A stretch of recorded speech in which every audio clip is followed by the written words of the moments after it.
أعوذ بالله من الشيطان الرجيم. بسم الله الرحمن الرحيم. فإذا قرأت القرآن فاستعذ بالله من الشيطان الرجيم. إنه ليس له سلطان على الذين آمنوا وعلى ربهم يتوكلون. إنما سلطانه على الذين يتولونه والذين هم به مشركون. وإذا بدلنا آية مكان آية والله أعلم بما ينزل قالوا إنما أنت مفتر بل أكثرهم لا يعلمون.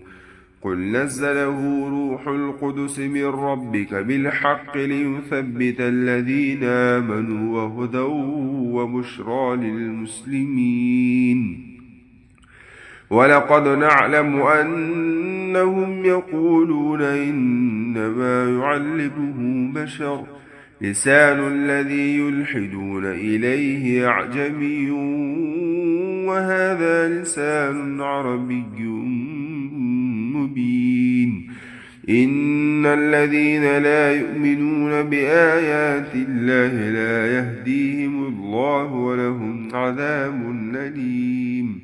إنما يفتر الكذب الذين لا يؤمنون بآيات الله وأولئك هم الكاذبون.